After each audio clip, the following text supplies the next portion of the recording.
saya Dewi Okta Widya Stuti, calon guru penggerak Angkatan 7 Kabupaten Magetan.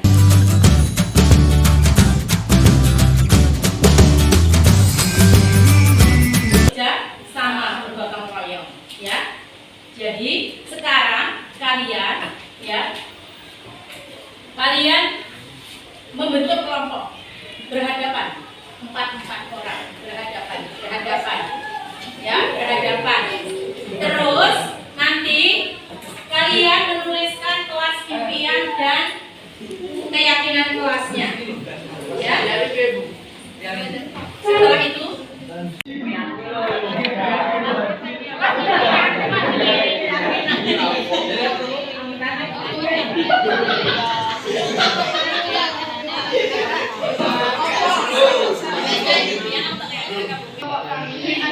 kita mau teman-teman kita pada damai, rukun dan tidak suka berantem. Yang kedua, kita mau teman-teman kita kompak dalam hal apapun yang membuat kelas kita menjadi lebih baik. Keyakinan kelas, kelompok kami yakin kalau teman-teman pada baik hati dan saling tolong menolong. Yang kedua, kami yakin bahwa teman kelas kami bisa menghargai pendapat orang lain. oke. Kami pelajaran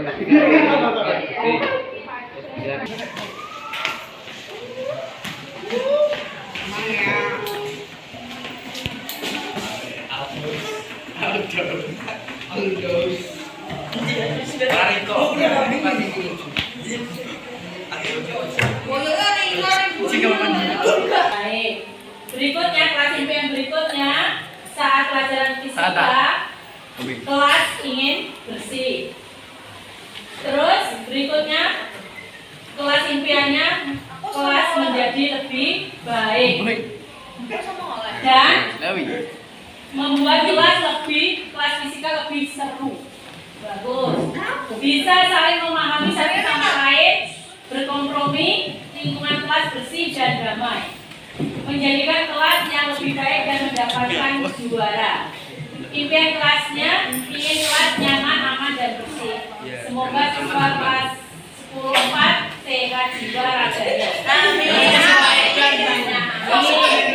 Semoga impian kelas siswa hari ini mendapatkan barokah dan lebih baik. Setelah impian yang kita kalian sepakati, keyakinan kelas fisika. Pertama, dalam berteman tidak boleh membeda-bedakan, membersihkan kelas, ya. Terus mau bergotong royong apapun kecuali keburukan. Oke, tidak membuang sampah sembarangan, lebih bersemangat untuk belajar, saling menjaga kebersihan dan menghargai satu sama lain. Jadi keyakinan kelas yang kita sepakati untuk fisika kelas 10-4 adalah 1. Selalu menjaga kebersihan kelas. Kedua, saling menghargai pendapat teman. Ketiga, saling bekerja sama dan menjaga ketertiban di kelas sehingga tercipta suasana belajar fisika yang seru, nyaman, damai. Itu keyakinan dan kelas impian yang kalian sepakati. Untuk hari ini kita aplaus semua.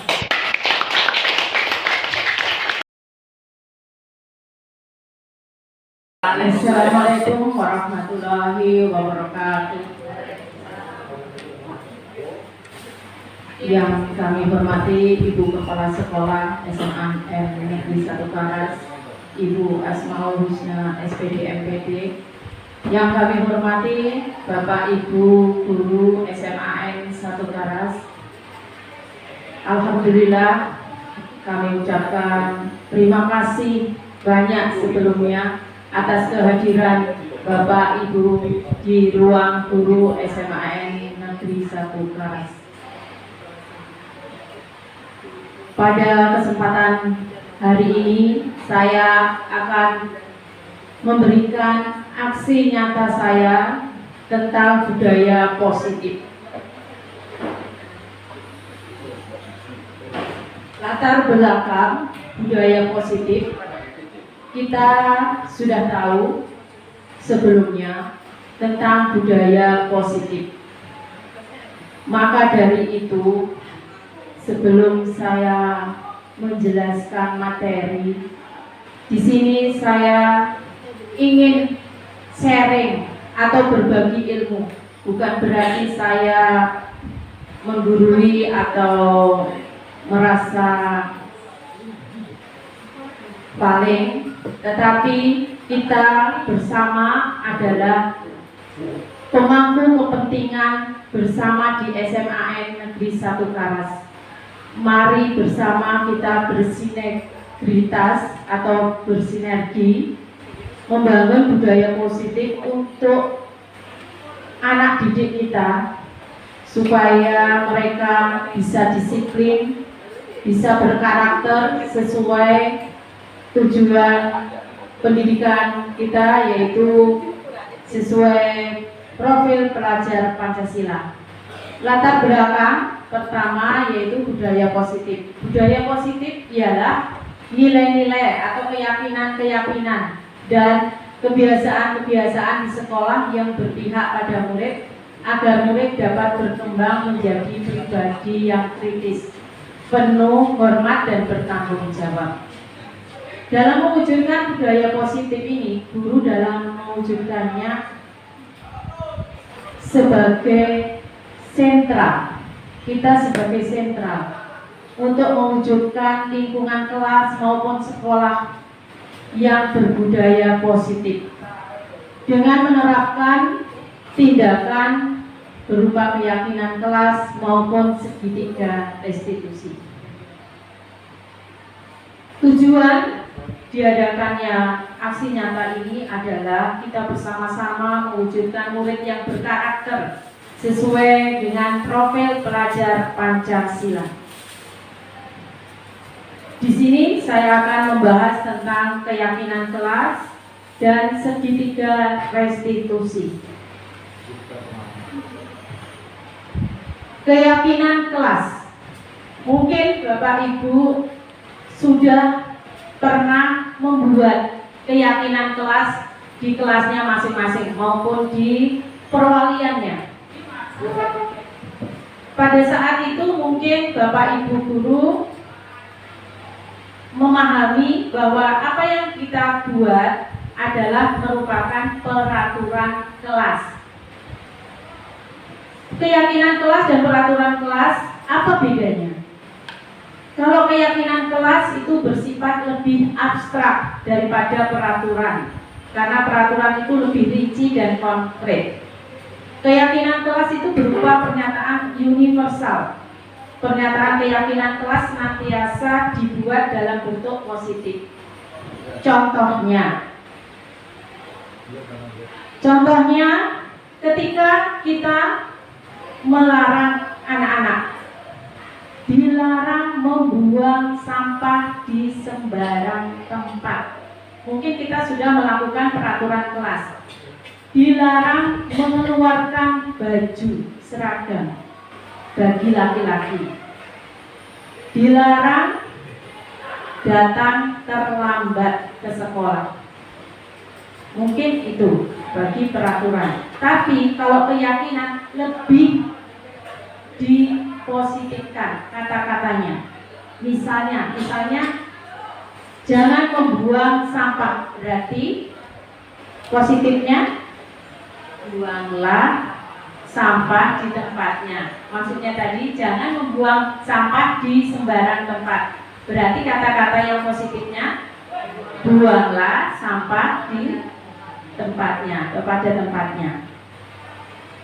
Terus misalnya jangan membuat kegaduhan di kelas. Berarti kalau sekarang kita membuat keyakinan kelas, kira-kira gimana Bapak Ibu?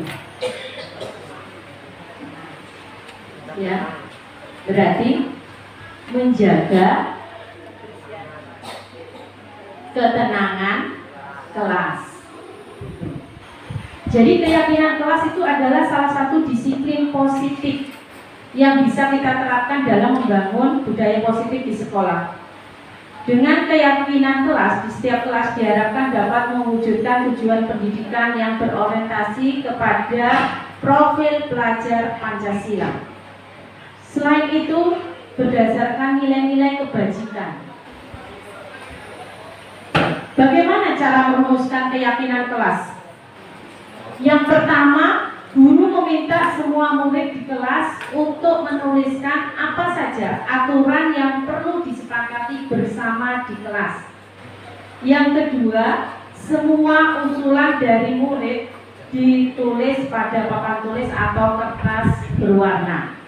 Yang ketiga, kalimat-kalimat yang sudah disepakati menjadi keyakinan kelas diubah menjadi kalimat positif. Jadi, pada kurikulum K13 kita sudah memahami sebelum kita masuk awal pembelajaran, kita membuat peraturan, baik itu sebagai wali kelas maupun Bapak Ibu guru pengampu mata pelajaran. Mungkin kita sepakati, misalnya, kalau guru pengampu mata pelajaran pada waktu itu memberikan jangan telat mengumpulkan tugas, jangan mengerjakan tugas di saat pelajaran saya, misalnya gitu. Berarti keyakinan kelas di kurikulum Merdeka, kurikulum ini yang pertama kita buat pada awal pembelajaran adalah membuat keyakinan kelas yang kita sepakati bersama anak-anak. Dengan cara ketiga ini, kita buat kesepakatan keyakinan kelas mereka supaya terwujud kelas impian. Mungkin Bapak Ibu guru pengen kelasnya ketika kita mengajar dalam keadaan tenang, iya kan? Nyaman, ya. Jadi kita bisa membuat keyakinan kelas ini di awal pembelajaran, di awal pembelajaran semester, misalnya semester genap sekarang ini, kita membuat keyakinan kelas yang disepakati bersama mereka. Kita membuat mereka senyaman mungkin. Sebagai contoh, saya membuat keyakinan kelas bersama anak-anak kelas 10, baik itu dari kelas 10.1 sampai 10.9, yaitu memberi pemahaman terlebih dahulu tentang apa bedanya peraturan kelas dan keyakinan kelas. Peraturan kelas itu dengan kata-kata yang dulu misalnya jangan, kalau keyakinan kelas lebih dipositifkan. Keyakinan kelas itu singkat tapi penuh arti. Keyakinan kelas. Pada waktu itu, pada pelajaran fisika, keyakinan kelas fisika, saya bersama mereka, anak-anak, membuat keyakinan berupa kelas yang aman, nyaman, dan tenang. Mereka menulis keinginan mereka.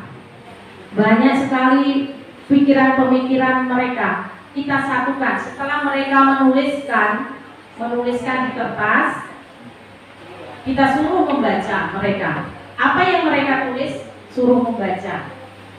Sehingga kita satukan ide-ide mereka bersama. Setelah itu, mereka bisa menempelkan dan membuat satu keyakinan kelas. Mungkin itu aksi nyata tentang keyakinan kelas yang bisa saya tularkan ke panjenengan semua. Suatu saat atau sekarang bisa diterapkan di pembelajaran Bapak Ibu guru. Sekarang saya ingin membuat permainan. Coba Bapak Ibu genggam tangannya. Kanan boleh, kiri boleh. genggam tangannya, genggam tangan kanan ataupun kiri, mengepalkan salah satu tangan. Setelah itu, teman di sampingnya berbisik ataupun merayu. Bisa nggak tangannya ini dibuka? Coba, saya kasih waktu 1 menit. Kira-kira?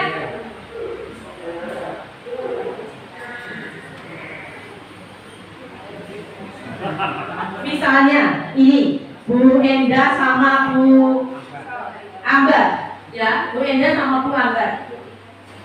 Bu Enda pengen lihat di dalamnya tangannya Bu Ambar ini ada apanya?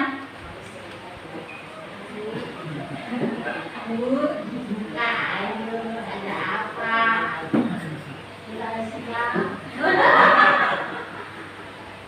Tentu Bu Ambar bilang gitu. Terus perasaannya Bu Enda gimana? Biasa aja. Mati rasa itu. Dia sudah mati rasa. Bunda saya lupa, kasih apa dulu? Pani piro. Tentu Bu Ambar mempertahankan di dalam ini ada sesuatu yang berharga dari saya. Tidak mungkin Bu Enda mau lihat, ya. Terus Bu Enda perasaannya, Bu Ambar ini kira-kira di dalamnya ini ada apanya ini? Iya kan? Iya Bu. Nah, jadi gambaran apa yang dirasakan Bu Enda dan Bu Ambar, gambaran itu sebagai gambaran kontrol. Kita itu tidak bisa melihat rahasia atau apa yang di hatinya seseorang, meskipun itu sahabat kita sendiri. Ya, itu merupakan kontrol dari diri masing-masing. Jadi pertanyaannya, siapakah yang sesungguhnya memegang kontrol, yang menutup kepalan atau yang berusaha dengan segala cara membuka kepalan tangan rekannya? Jawabannya tentunya diri sendiri, tentunya Bu Ambar sendiri. Tidak mungkin dipaksa oleh Bu Enda. Ya, itu tergantung diri kita masing-masing, sesuai kebutuhan kita masing-masing. Misalnya Bu Ambar tadi, ini bukan rahasia cuma main-main, pasti akan membuka kepalanya.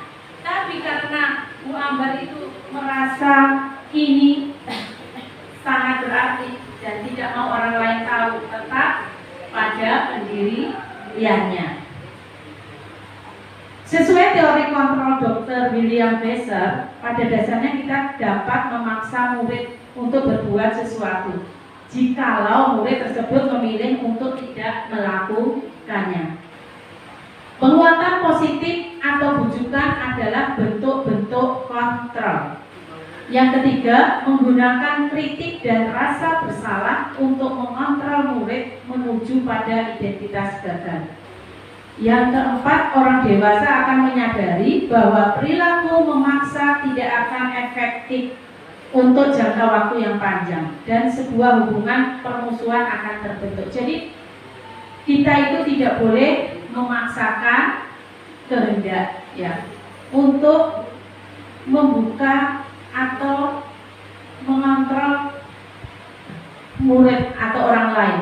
Contohnya murid kita. Kalau murid kita itu tidak mau pada pendiriannya, ya kita harus belajar memahami. Mungkin ada alasan-alasan tertentu sehingga mereka tidak mau mengeluarkan apa yang ada pada dirinya.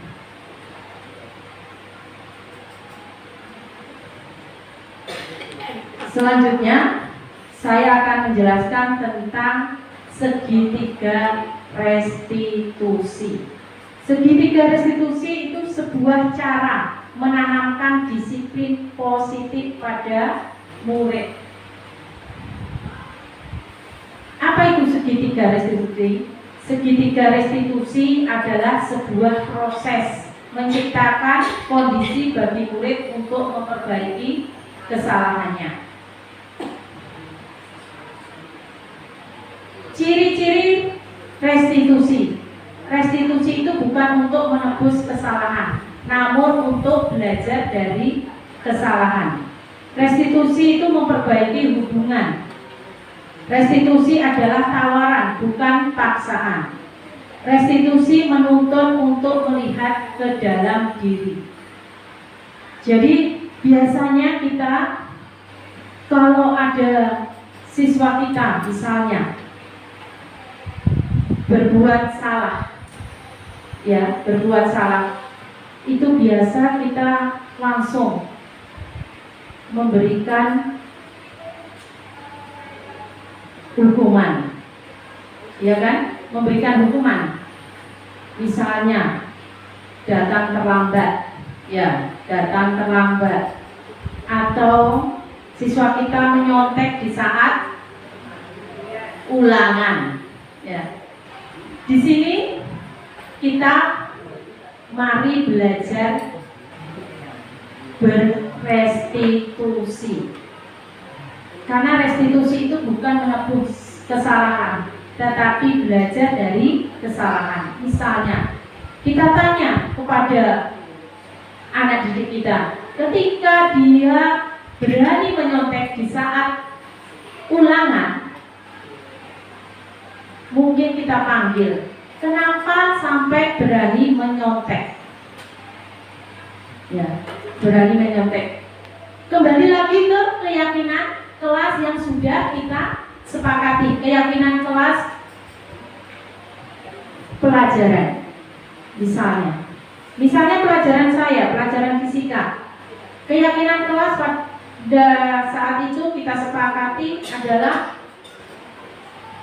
menjaga kejujuran, ya, menjaga kejujuran.